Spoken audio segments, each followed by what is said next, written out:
वहीं चंडीगढ़ में परिवहन मंत्री मूलचंद शर्मा से भी जनता टीवी ने खास बातचीत की है। इस दौरान उन्होंने कहा कि प्रदेश में बीजेपी की पूर्ण बहुमत सरकार के 5 साल और गठबंधन सरकार के 2 साल मिलाकर 7 साल हो चुके हैं और इन 7 सालों में जिस तरह से विकास हुआ है, विकास की बयार बही है, उसको लेकर सभी खुश हैं। इसके साथ उन्होंने कहा कि प्रदेश में भ्रष्टाचार को हमने खत्म किया है और युवाओं को बिना पर्ची खर्ची के नौकरी मिल रही है, जिसकी वजह से लोगों का भरोसा हमारे ऊपर बढ़ा है, हमारी सरकार के ऊपर बढ़ा है। और इसके साथ ही मूलचंद शर्मा ने कई और मुद्दों को लेकर भी अपनी बात रखी है। क्या कुछ कहा, जरा सुनिए आप। सरकार को जल्द 2 साल पूरे हो रहे हैं, जबकि इससे पहले के पूर्ण बहुमत की बीजेपी की सरकार की बात करें तो सरकार के कुल 7 साल जो वो जल्द पूरे हो रहे हैं। और सरकार के 7 साल पर सरकार की क्या योजना है, कैसे लोगों के बीच में सरकार जाने वाली है, इस पर बातचीत करने के लिए मेरे साथ हरियाणा के परिवहन मंत्री मूलचंद शर्मा है। सर, जल्द आपकी सरकार को गठबंधन के साथ मिलाकर अगर हम गिनते हैं तो 7 साल पूरे होने जा रहे हैं। क्या तैयारी है, किस तरीके से लोगों के बीच में जाएंगे सरकार की योजनाओं को लेकर? 7 साल में जो प्रदेश की सरकार भारतीय जनता पार्टी की सरकार रही है और 2 साल बीजेपी की सरकार है, और जो प्रदेश में जो ऐतिहासिक काम हुए हैं और कभी कल्पना में नहीं थी कि इतने काम प्रदेश में होंगे, उस सारी योजनाओं को लेकर हम लोगों के बीच में, और 7 साल से हम लोगों के बीच में है। आज ये नहीं कि आज ही हमें जाना है कि 7 साल तक भारतीय जनता पार्टी के चाहे विधायक है, चाहे कोई मंत्री है, एमपी हैं, सब लोग हम लोगों के बीच में हैं। और हरियाणा के इतिहास में कभी कल्पना में नहीं थी कि इतना बड़ा चेंज हुआ प्रदेश में। प्रदेश पे कोई भरोसा नहीं करता, प्रदेश में कोई आदमी नौकरी, हरियाणा में नौकरी लग जाए, कभी लोगों को उम्मीद नहीं थी, परदेशी लोगों को। और भारतीय जनता पार्टी की सरकार में जो हमारे मुख्यमंत्री जो ने नारा दिया था, न खर्ची न पर्ची, तो सबको नौकरी, जो गरीब का बेटा है, जो मेरिट पे है, योग्यता के आधार पे है, जिसने टेस्ट पास किए हैं, चाहे तहसीलदार लगा है या डीएसपी है, इंस्पेक्टर है, सब इंस्पेक्टर है, हर क्षेत्र में नौकरी हर एक को मिली है। पहले कभी नहीं हुआ हरियाणा में, ये सबसे बड़ा कमाल है। लोग हरियाणा में भरोसा नहीं करते थे, ये सबसे बड़ा कमाल है। और हरियाणा में जहाँ शिक्षा के नाम से, शिक्षा के क्षेत्र में जहाँ आपने देखो कितना बड़ा शुद्धिकरण हुआ। आप टीचर में देखिए, प्राइवेट स्कूलों में, सरकारी स्कूलों, आप 3.5 लाख बच्चे आज सरकारी स्कूलों में बढ़े हैं, तो ये सब शिक्षा के क्षेत्र के कारण बढ़े। और तो बीमारी, कोरोना जैसी बीमारी सारी दुनिया में हाहाकार था, सारी दुनिया में। और दिल्ली में सबसे बुरा हाल था कोरोना के समय, और दिल्ली के हम तीनों तरफ सटे हुए हैं। तो कोरोना जैसी बीमारी को प्रदेश की सरकार ने मजबूती के साथ, हमारे हेल्थ मिनिस्टर साहब ने, मुख्यमंत्री ने पूरी मजबूती के साथ उसको लिया है। और सभी लोग लगे हैं, चाहे संगठन के लोग हों, और मैं कहता हूं कि पक्ष हो विपक्ष, सब ने इसको मजबूताई साथ, ये सरकार की बड़ी उपलब्धि है। इतनी बड़ी बीमारी को मात्र जो डेथ ऑफ जो रेट था, उसको सबसे बड़ा हरियाणा के लोगों ने प्रदेश में कमाया। यानी जो बीजेपी की जो प्रांत परिषद की बैठक हुई थी, उसमें ये जिक्र किया गया कि सरकार के 7 साल 7 कमाल, इन योजनाओं को लेकर लोगों के बीच में जाएंगे। मंत्री जो है वो अलग अलग जगह पर प्रेस कॉन्फ्रेंस करेंगे। आपका क्या कार्यक्रम बना है सर, और किस तरीके से आप लोगों के बीच में इन 7 कमाल को लेकर जा रहे हैं? जो हमारा जो प्रांत परिषद में रहा भी 7 साल की सरकार, 7 कमाल, तो 7 साल में 7 काम बहुत है, अनेक योजना। और मैं कहूँ कि दक्षिणी हरियाणा जब पानी के लिए तरसता था, पानी तो वही है, पर पानी को पहुंचाने में नारनौल, महेंद्रगढ़, भिवानी, यहाँ पे पानी पहले की अपेक्षा ज्यादा पानी गया है। वहाँ के जो किसानों की जब पानी का लेवल ही बढ़ा है, तो कभी हरियाणा के इतिहास में कभी हुआ नहीं, पानी कभी पहुंचाया नहीं, कभी प्रयास भी नहीं करा। और ये प्रदेश की सरकार ने करा है। प्रदेश की सरकार अगर इस चीज को नहीं करती तो वहाँ के लोगों को इतनी बड़ी जो फसल है, जो पैदावार के जो बड़ा है, ये कमाल हुआ है। जहाँ हरियाणा प्रदेश में, हरियाणा प्रदेश इतना बड़ा जाल है, जहाँ सड़कों का बहुत बड़ा जाल हुआ, हाईवेज बहुत निकले हैं। जिस प्रदेश में 4 हाईवे हुआ करते थे, 1, 2, 10 और 8, आज कितने हाईवे प्रदेश में निकले। ये सब कमाल हुआ 7 साल में।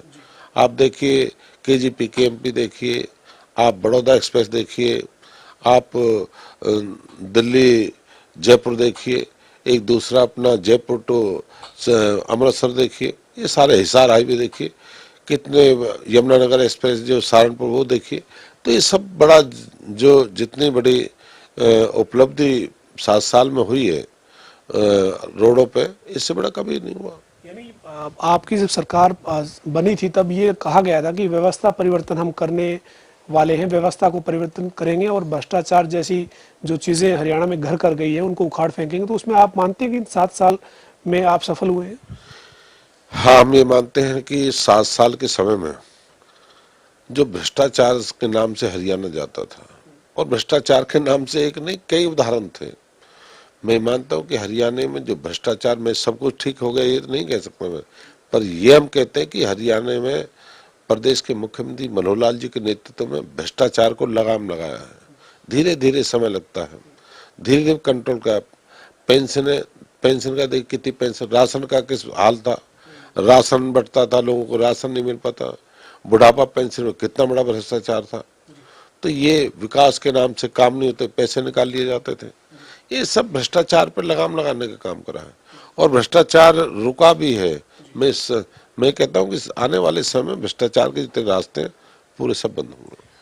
आपके निवास पर ही मंगलवार की शाम को मुख्यमंत्री जी थे, तमाम मंत्री थे, अनौपचारिक बैठक आपकी मंत्रिमंडल की थी, लेकिन अगले जो है वो कार्यक्रम कुछ तय हुए, बड़े स्तर पर कोई रैली आयोजन हरियाणा दिवस के मौके पर नवंबर में या फिर अक्टूबर के ही आखिरी सप्ताह में, कब क्यों कोई तैयारी हुई है सर, करने जा रहे हैं?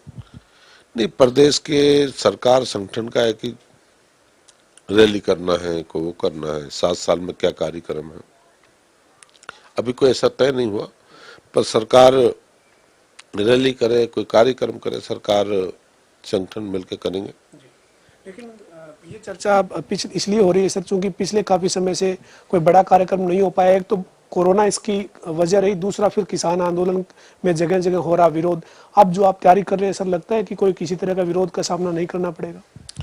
नहीं, हरियाणा प्रदेश के लोग स्वयं में इस कार्यक्रम करेंगे, और हरियाणा प्रदेश के लोग समझते हैं कि अगर कार्यक्रम नहीं होंगे फिर तो लोगों का विकास कैसे होगा, काम कैसे होंगे, काम की जानकारी कैसे मिलेगी।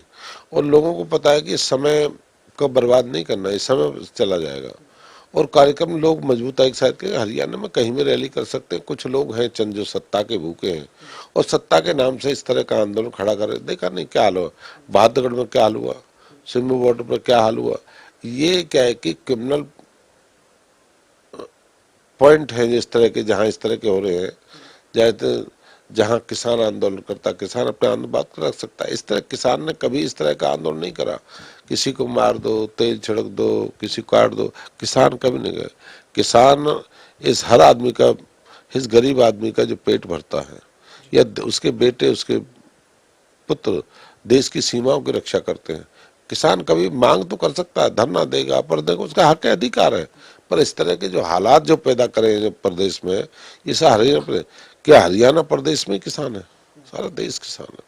तो इसलिए जो रैली होगी ऐतिहासिक होगी, जहां भी संगठन और सरकार जो भी तय करेगा, संगठन समय हो, स्थान हो, दिन होगा, अगर चाहेंगे बड़ी होगी। अंतिम सवाल है सर, एलनाबाद का उपचुनाव है, इस उपचुनाव को इस तरह से देखा जा रहा है कि सरकार के 2 साल पूरे हो रहे हैं और उधर से एक उपचुनाव आ गया, यानी सरकार का एक एग्जाम के तौर पर इसको लिया जा रहा है। क्या वहां पर गठबंधन जो है वो उम्मीदवार, जो गठबंधन के उम्मीदवार है वो कमल का फूल खिला पाएंगे?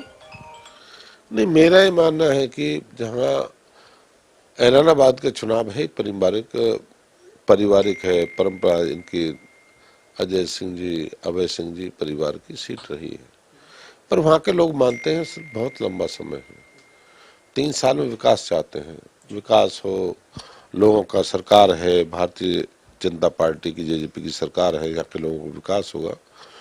तो लोगों को ये है कि ऐतिहासिक जीत होगी, भारतीय जनता पार्टी की, गठबंधन की, जेजेपी की ऐतिहासिक जीत होगी, और लोग ये चाहते हैं 3 साल में ज़्यादा से ज़्यादा हम काम कराएं।